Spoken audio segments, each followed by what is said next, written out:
And welcome back to CentralCoastRadio.com, where we're going to be taking a look now at a new film called The Black Demon. Now, is there room for two movies about megalodons in cinemas this year? Because of course we've got the Meg 2 with Jason Statham coming out later this year, but The Black Demon is also about a megalodon as well. But this is a little bit of a difference. This is about a family led by Paul, played by Josh Lucas, and his wife Ines, played by Fernando Urijola, and their children Tommy, played by Carlos Solzano, and Audrey, played by Venus Ariel. Now, Paul works for an oil company, and he's been sent to a oil rig just off the coast of Mexico to decommission it. But when they get to the town is nothing like Paul and Ines remember it. They went there when they first started dating, and they remembered it as a beautiful town. When they get there, everything is run down. There's no nature or anything around. Birds have disappeared, and the locals are not happy to see Paul there. Things get even worse when he goes out to the oil rig and discovers that this megalodon has been really, really terrifying the guys who are still left there working on it. Chato, played by Julio Cesar Cedillo, and Junior, played by George A. Jimenez. They've been haunted by this megalodon and can't leave the oil rig, and things get even worse when Paul arrives and finds out what has happened and refuses to believe that this megalodon is even there. So, Lee, what did you think of The Black Demon? This is a movie with a little bit of a difference, considering that it was shot during COVID. So, limited cast, limited budget, but directed by a director who's done movies like the last Rambo movie and things like that. So, what did you think of The Black Demon? Well, I think this is more than a horror. It actually seemed like a drama to me. There was a lot of family interaction, and a lot of dialogue actually for a horror type movie. With a megalodon. And when I'm talking about dialogue too, I think one thing that we missed out on, we missed out on hearing some of the dialogue because we don't speak Spanish personally, and some of the dialogue is in Spanish, especially at the start of the film, and there was no subtitles though. So you were trying to figure out what was being said, and of course you're looking at body language and tone of voice and all those things, but I really feel I missed out on knowing what was being said, and I wish I knew. So that's just something that stood out to me, and I don't know, maybe when it's on streaming or DVD we might get that option to put subtitles on. I'd like to see it again with those subtitles, because I don't know if it would change any of the storyline for us. But I did feel like, there were certainly some moral and ethical issues within the storyline, and there were things like, what would you choose to be financially comfortable? Do you have a comfortable lifestyle for your family at the expense of others and the environment? So what would you choose? Are you willing to make big risks for a high paid position? What would you do to save yourself and your family if no one else can help, if no one else can save you?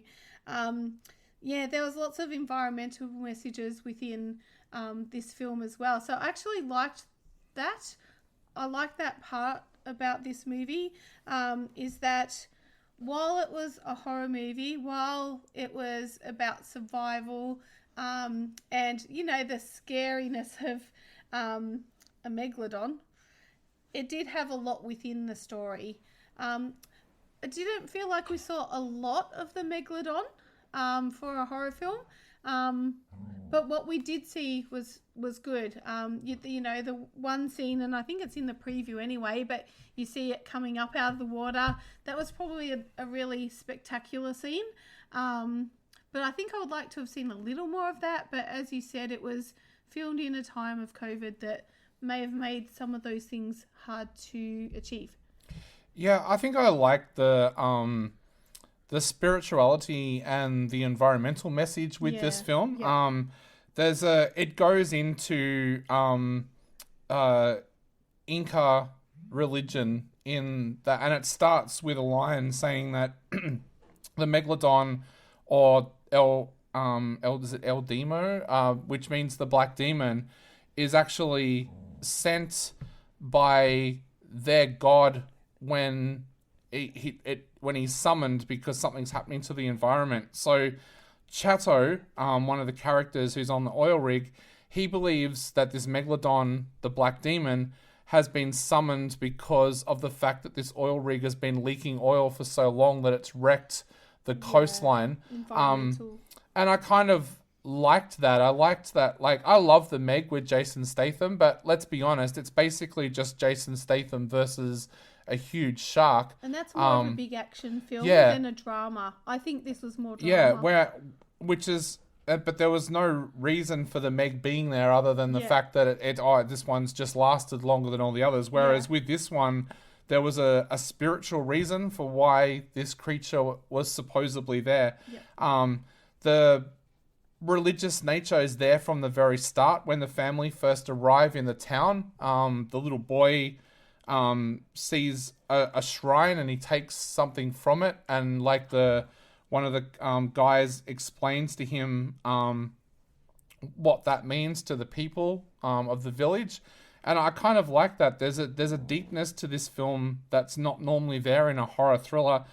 Even the relationship between the family, I really liked. Like that opening scene where Paul and Inez are talking with their kids and saying what their lifestyle means and stuff like that. There was a real deepness there. And I love it when you get that clash. Like you've got Paul, who is all about his work and business, and then he comes up against Chato, who is all about nature and wanting to do the best for his community. I thought that part of the story worked really well.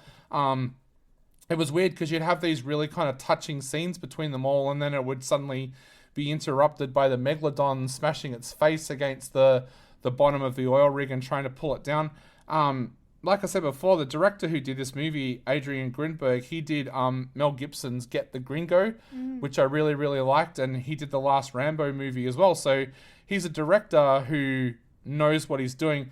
I think the budget limitations on this does show occasionally with special effects and things like that, but I didn't leave the cinema feeling disappointed. In fact, I kind of really enjoyed the film, and like I said, I enjoyed the fact that it went away from just being the shark versus the family to a movie that was kind of based in spirituality and environmentalism.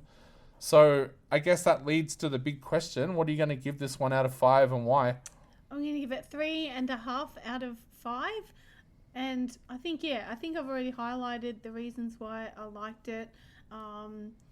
There was culture, religion, there was family dynamics, and all within a survival movie. But included in that was all the environmental ethics, I think. That's why I'm giving it 3.5. Yeah, I'm going to give it 3 out of 5. I still feel sorry for Josh Lucas. I love so many movies that he makes, but he never seems to be able to take that next step up to like being the lead actor in a big blockbuster. Like I loved him in Red Dog, the Aussie film. Just waiting for that moment that he takes that next step up. I was also really impressed with the performance of Venus Ariel. I thought she did a really good job as well. But go along and check out The Black Demon. I think it's a film that if you like a kind of well thought out kind of thriller with a little bit of horror in there, you will like it. It's showing in select cinemas, so please check your local cinema guide to see where it's screening near you. But we'll be back in just a moment with some more on the show.